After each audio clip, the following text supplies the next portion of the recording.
Good afternoon, I'm Giovanni Dennis with the Midday News. A special welcome if you're joining us online at onespotmedia.com. Investigators from the Jamaica Constabulary Force have been assigned to assist health authorities at the Cornwall Regional Hospital to probe the mysterious disappearance of a vial of COVID-19 vaccine. The vial, containing 10 doses of the AstraZeneca vaccine, disappeared from storage a week ago. Health Minister Dr. Christopher Tufton gave an update at Sunday's COVID-19 press conference. Management of the institution was asked to investigate. The police, I believe, has been brought in to investigate, and there have been some personnel adjustments just to ensure that it doesn't reoccur. But let me just say for the record that to date, we have used some 2,200 vials have been used. There is always going to be an expectation of some waste. The minister argues that Jamaica's wastage is way below the global standard and the threshold established before the vaccination program. There's a global standard of some 3%. We have set our target at 2%, and to date, our waste or equivalent has been 0.03%, so far less than 1%. So I think under the circumstances, I think the team in the field is doing very well, but of course the objective is not to waste any. I think in one instance a vial fell off a table and broke, and in another instance someone had the vial in the hand, and I don't know what happened, and there are a few doses left in that particular vial, and it broke. So you're going to have some of these things happening, and this is a global phenomenon. But as the Prime Minister said, it is our intention to minimize this as best as possible. Community bars and privately operated beaches and rivers are now on the government's radar for closure if COVID numbers continue to spike. Prime Minister Andrew Holness argues there is increasing non-compliance at these establishments, noting they will be closely monitored over the next 2 weeks. We have allowed community bars to reopen, gyms, parks and zoos. How people conduct themselves in these areas are very important. A signal to some businesses like community bars that if non-compliance and COVID cases continue to spike, their operations will be curtailed in the next raft of restrictions from the government. Because these are areas of social gathering. For the bars, we are noticing that there is a fall off in compliance, and that is concerning. I think the protocols that we have put in were well designed, and if they are followed, we would see significant reduction. We don't want to close the bars, the community bars. The government's hesitance to close small bars is economical. Lower income families survive from their operation. But this warning: if other measures are required, then this is an area that will be on the list of new measures to come. So, Minister Mackenzie, ensure that you are doing your surveillance so that we can have a report within the next 2 weeks as to whether or not there is any improvement in compliance in these areas. The same warning applies to water attractions, beaches and rivers under organized management. Public beaches and rivers are to remain closed until April 13. In the meantime, local government minister Desmond Mackenzie is concerned about the increase in the number of COVID-19 cases among young people who attend gaming lounge and arcades. Speaking at the media briefing on Sunday, Mr. Mackenzie said the government had no choice but to close these areas with immediate effect. In addition, Mr. Mackenzie says his ministry will be closely monitoring beaches and rivers to ensure compliance with the COVID-19 protocols. We are working closely with the Ministry of Health to ensure that all the protocols that have been set out is observed during this period. Prime Minister mentioned the concerns we have about the tavern bars and the community bars, the village bars. Again, these are areas that we are monitoring, and we will continue to monitor these areas. Special arrangements will be made for elderly people who are confined to their homes and need to be vaccinated. Chief Medical Officer Dr. Jacqueline Bisesa Mackenzie made the disclosure. Shamala Pullen reports.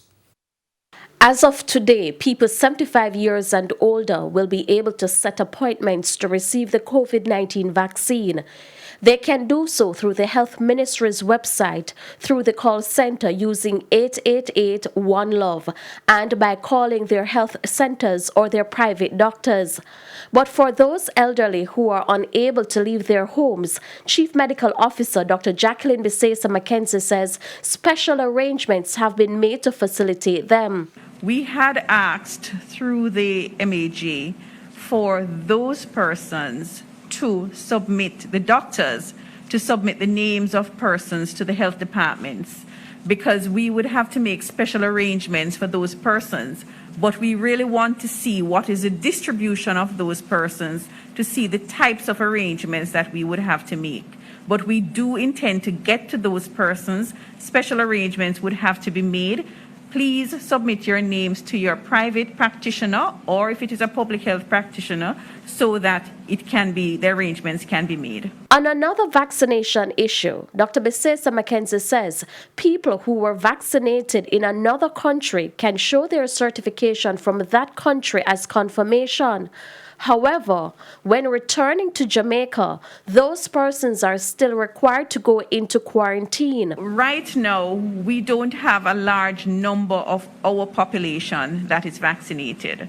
So your coming to Jamaica certainly means, if you have gone the required time, it certainly means that you are protected against getting COVID-19 if you have been exposed.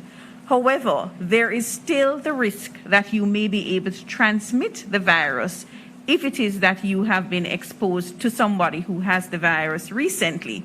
In addition, the CMO said not all persons will develop immunity after getting the vaccine. We know that it is not everyone that is going to develop the immunity. So there is still a risk that exposure can lead to infection.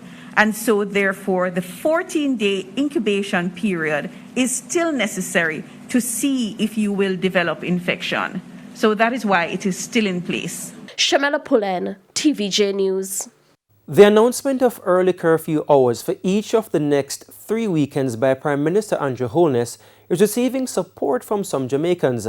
Our news team took to the streets of St. Mary this morning to hear the views of residents.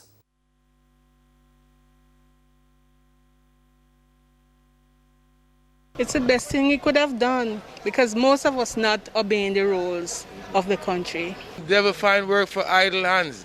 So the less idle time we have, the more productive we can see to and from, and keep up the good work, Prime Minister. What we are concerned about is the curfew about the parties, or is the curfew about COVID? That is what we're concerned about. We need the Prime Minister to address us. And he didn't make any mention of persons who have their dead to be buried. I want him to address us too. But we are working with it. Yes, to me it's okay. And it should have started from Friday. All day Friday, all day Saturday, all day Sunday.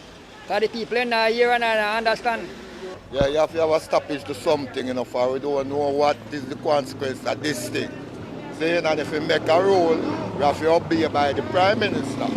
So, I have nothing wrong about that. Now, the parliamentary opposition is predicting that the new measures announced on Sunday by the Prime Minister will have little effect in curbing the surge in COVID-19 cases in the short term.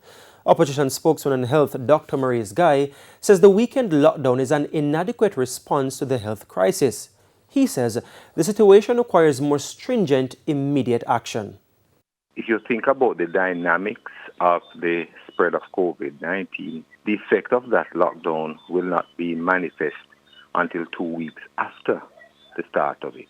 So we are in a situation right now where we have spiraling numbers, we have overcrowded hospital facilities, we have people lying on the floor in hospitals, we have shortage of oxygen, and the Prime Minister has not done anything or said anything that will arrest the situation now. Dr. Guy also criticized the Prime Minister for not addressing the overcrowding at hospitals and the shortage of medical oxygen. I'm also dissatisfied with the fact that the Prime Minister has not mentioned what is the new public health strategy. What is it that is going to be what is the increased testing that is required to arrest this? What is the point of care testing? Where is the antigen testing that ought to be done at each of the government facilities, whether it's health centers or hospitals, as patient comes in, so you have a handle on the infection right there and then.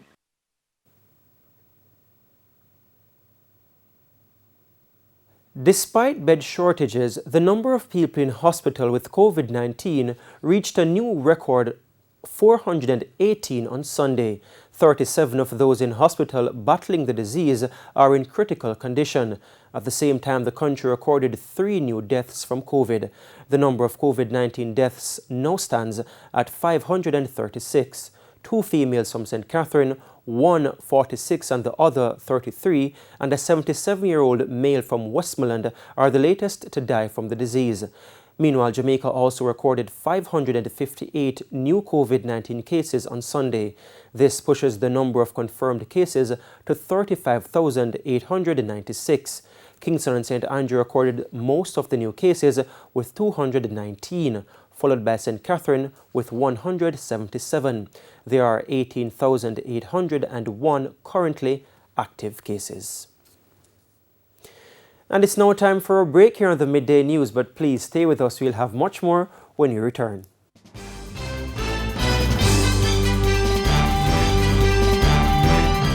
Welcome back. We're continuing the news. 3 men were taken into custody in St. Elizabeth last night after they were found with house-breaking tools. According to the police, acting on information about a planned robbery in the Santa Cruz shopping area, they carried out a spot check on Main Street. Around 9:30 p.m., a Toyota Voxy fitting the description of the getaway car was seen and stopped. The driver obeyed and a search was conducted, where a steel cutter was found hidden in the bonnet of the vehicle. 3 male occupants were taken into custody for being in possession of house-breaking tools and breach of the Disaster Risk Management Act. Senator Cavan Gale is expressing dissatisfaction with the level of protection offered to children under the Sexual Offences Act. The lawmaker raised the matter during last week's sitting of the Joint Select Committee reviewing the Sexual Offences Act. And I'm of the profound view that in this case, sexual harassing a minor must be treated even stronger than what is contained here. And I'm not sure if the other legislations in terms of the Sexual Offences Act would treat with those, but it shouldn't be the same reporting and going to a tribunal if a minor is being exposed to sexual harassment anywhere, in any shape or in any form. To other news, Environment and Climate Change Minister Pernell Charles Jr. is defending the government's environmental goals, in particular the tree planting and replacement targets. He said the program to plant 3 million trees in the next few years is not too ambitious, nor is it a project that will be given just lip service. He addressed the matter during an exercise to mark International Day of Forests, which was celebrated yesterday, Sunday, March 21. Several trees were planted on the grounds of the Rio Cobra Juvenile Center in recognition of the International Day of Forests. Young men housed at the correctional facility participated in the exercise. In news overseas, an interesting development out of Cuba on Sunday as the government announced it is planning to team up with China to develop a new vaccine designed to combat emerging strains of COVID-19. More from the CNN. The Cuban and Chinese governments will collaborate on a new vaccine designed to combat emerging strains of the coronavirus, Cuban scientists announced on Sunday. This is the first time that we are aware of that these two communist governments have collaborated on a vaccine. Cuba currently has 5 other vaccine candidates in the works. It is the only Latin American country to have vaccine candidates advance to the final stage 3 trials. Cuba has not vaccinated widely among its population as of now, but they say that they will have produced enough vaccine for this island by August and should have the entire population of Cuba vaccinated by the end of the year. One of those vaccine candidates, Soberana 2, was developed working with the government of Iran, and Cuban scientists said over the weekend that starting on Monday, they expect to expand trials of that vaccine, Soberana 2, to 150,000 people in the capital city of Havana.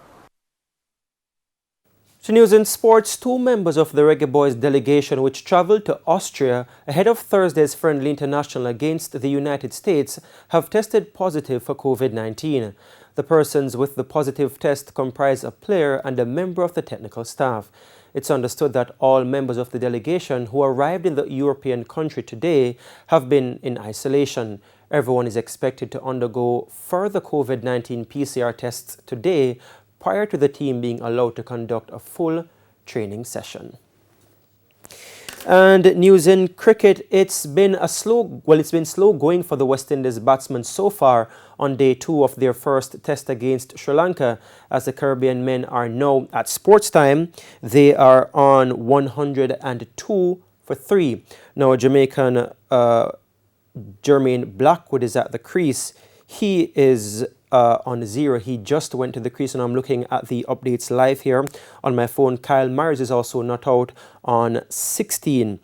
The hosts who resumed the day on 13 without loss lost captain Craig Brathwaite, who failed to add to his overnight 3. Jamaican Nkrumah Bonner is the other wicket to go, having made 31. The Windies trail the Sri Lankans by